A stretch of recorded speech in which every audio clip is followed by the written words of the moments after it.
China está construyendo el mayor proyecto de desvío de agua del mundo en un esfuerzo por desafiar la propia naturaleza.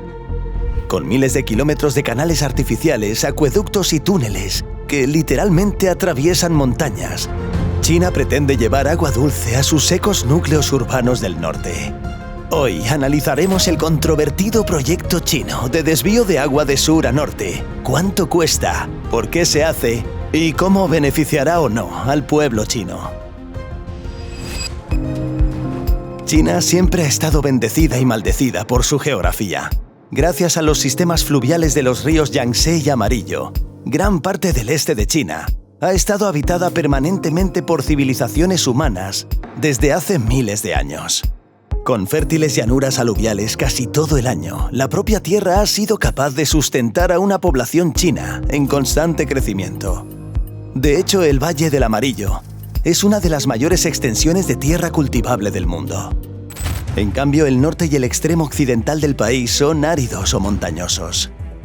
Desde los desiertos de Taklamakan y Gobi, en el norte, hasta los implacables paisajes imponentes del Himalaya y la meseta tibetana, gran parte del noroeste está escasamente poblado y no es apto para la agricultura. Lo refleja el hecho de que el 94% de la población china se encuentre al este de la línea imaginaria que divide el país en dos mitades opuestas. Históricamente, la capital Pekín y las ciudades septentrionales que la rodean han sido durante mucho tiempo el centro de población, agricultura y comercio del país. Pero a medida que la población y riqueza chinas crecían sin precedentes a mediados del siglo XX, recursos vitales como el agua pronto resultaron difíciles de conseguir en la región. Las ciudades del norte como Pekín han dependido durante mucho tiempo de las aguas subterráneas para mantener a su población. Pero debido a la creciente demanda urbana e industrial, esta limitada fuente de agua dulce pronto se sobreexplotó. Tampoco ayudó el hecho de que el cercano desierto de Gobi no ha dejado de expandirse con tormentas de polvo y arena cada vez más frecuentes. At least 409 million people in China have been affected by a severe sandstorm that's hit the country from Monday. This as northern China is experiencing the highest number of sandstorms in a decade.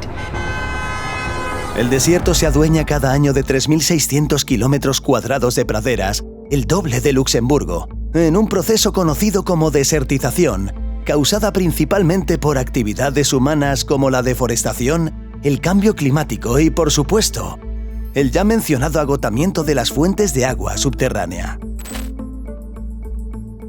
A principios de la década de 1950, se hizo evidente que el norte pronto sería incapaz de suministrar suficiente agua a su población. Las ciudades del norte seguían creciendo y los recursos hídricos disminuyendo. China tuvo que pensar en una forma de mantener de algún modo a cientos de millones de personas en una zona históricamente seca. Para combatir la incipiente escasez de agua en el norte, Mao Zedong, fundador de la República Popular China, propuso en 1952 trasvasar agua del sur del país a sus secas regiones septentrionales. Dijo, el agua abunda en el sur y escasea en el norte. Si es posible, estaría bien tomar prestada un poco. 50 años después, en 2002, la visión de Mao fue finalmente aprobada por el Consejo de Estado del país tras años de exhaustiva planificación e investigación. El megaproyecto se llamaría Proyecto de Transferencia de Agua Sur-Norte.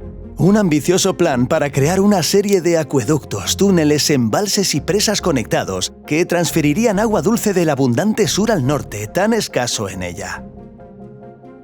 El proyecto constaría de 3 grandes sistemas de canales que se denominarían Ruta Oriental, Central y Occidental. La Ruta Oriental comienza cerca de la ciudad de Yanchao a través de un importante brazo del río Yangtze.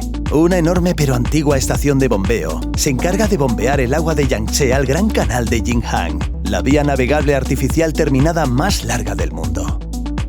Desde allí el agua pasa por un túnel subterráneo que la lleva al otro lado del río Amarillo. Por último, una serie de acueductos trasvasa el agua hacia la ciudad costera de Tianjin, que limita al noroeste con la capital Pekín. En total, todo el tramo de la ruta oriental del proyecto tiene más de 1.100 kilómetros de longitud. La construcción de la ruta oriental comenzó en 2002 y se esperaba que transportara agua dulce ya en 2013. Sin embargo, debido a múltiples retrasos de la construcción, esta se retrasó más de 4 años. En 2017, el agua dulce ha llegado por fin a Tianjin con un volumen estimado de 1.000 millones de metros cúbicos de agua al año, lo que beneficia directamente a nada menos que 10 millones de habitantes de la ciudad. A diferencia de la ruta oriental, la central no contaba con infraestructuras preexistentes a las que desviar el agua. Por ello, la construcción de esta ruta fue mucho más difícil. La ruta central comienza en el embalse de Danyankou. Para que el agua fluyera fácilmente río abajo hacia el norte, la presa de Danyankou tuvo que elevarse hasta 15 metros, lo que permitió que el agua dentro del embalse subiera lo suficiente como para que el agua pudiera viajar por los canales y acueductos sin necesidad de estaciones de bombeo. Sin embargo, debido a estos cambios en la presa de Danyankou, más de 300.000 personas tuvieron que ser reubicadas lejos de sus hogares para dar paso a los canales y al embalse más grande.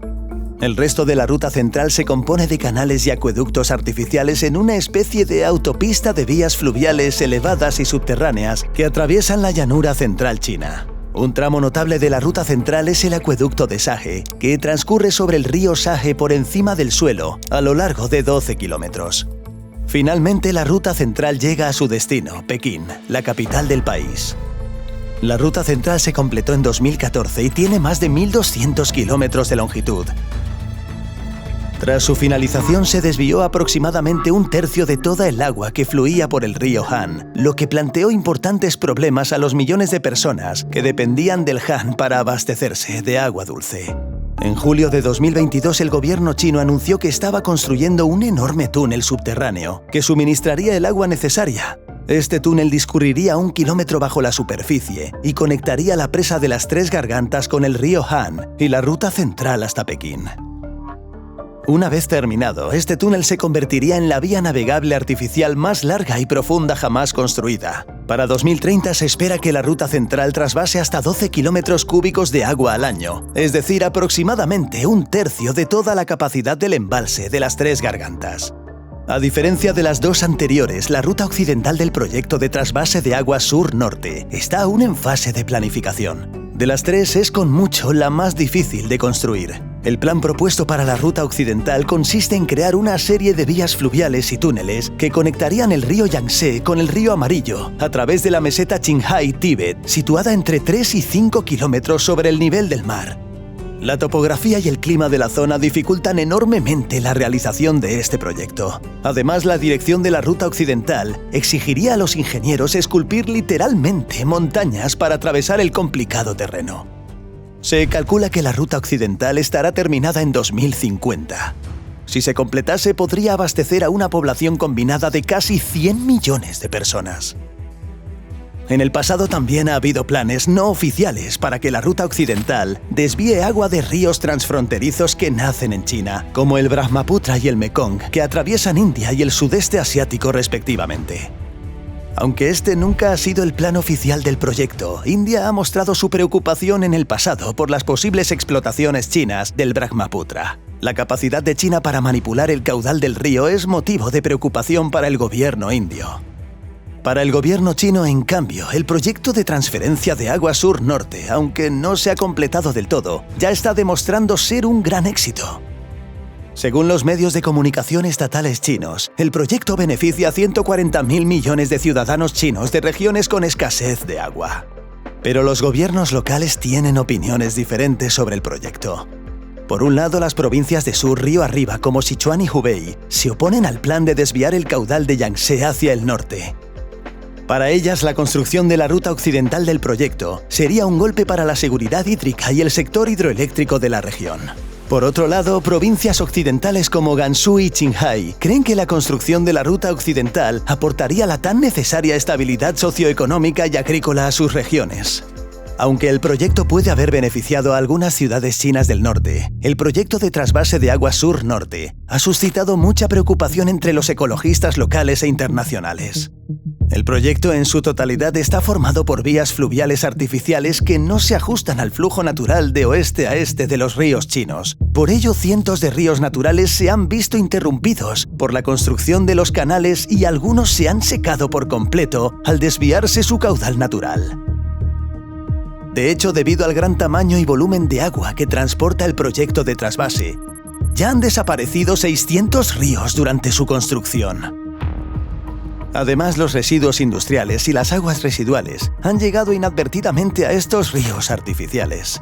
En la ruta central, por ejemplo, que comienza en el embalse de Danjiangkou, ciudades industriales como Xi'an vierten sus residuos industriales en el río Han, que desemboca directamente en el embalse y, finalmente, en la ruta central que lleva hasta Pekín.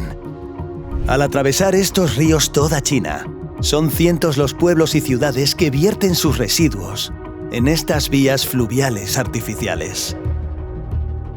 Cuando se abrió la ruta central, el caudal natural del Yangtze se redujo en un 36%, y los expertos temieron que se produjera un importante reflujo de agua del mar desde el Mar Amarillo hacia los suministros locales de agua de ciudades costeras chinas. Si el caudal del Yangtze seguía disminuyendo al desviar más agua hacia los ríos artificiales, el agua salada del Mar Amarillo podría llegar incluso hasta los propios canales artificiales. Si esto ocurriera, podría desencadenarse una crisis del agua en todo el país. Una de las principales razones por las que la ruta occidental lleva mucho tiempo estancada en su fase de planificación es medioambiental. El plan oficial implica la creación de túneles que atraviesen una región extremadamente montañosa de China. La construcción de la ruta occidental podría provocar corrimientos de tierras y la destrucción medioambiental de la flora y fauna locales. Además, la meseta Qinghai-Tíbet es una región sísmicamente activa. La construcción de un megaproyecto vital a lo largo de esta zona podría costar al gobierno chino miles de millones de dólares si alguna vez se produjera un gran terremoto en la región. En la actualidad, el proyecto de trasvase de agua sur-norte ha completado 2 de sus 3 rutas previstas. En total, el coste del proyecto se estima en unos 62.000 millones de dólares. Este precio ni siquiera tiene en cuenta los miles de millones de dólares que el gobierno chino necesitará en breve para mantener más de 3.000 kilómetros de canales, acueductos, presas, túneles y embalses. A pesar de este elevado coste financiero, el objetivo original del proyecto, suministrar agua potable al norte de China, aún no se ha cumplido plenamente. ¿Qué opinas del proyecto de trasvase de agua del sur al norte? ¿Crees que los beneficios del proyecto compensan sus costes medioambientales? ¿Debería seguir construyéndose la ruta occidental? Venga, déjanos un comentario. Si quieres saber más sobre megaproyectos similares, puedes ver nuestro vídeo sobre los megaproyectos más increíbles de China. Gracias por vernos y nos vemos en el próximo vídeo.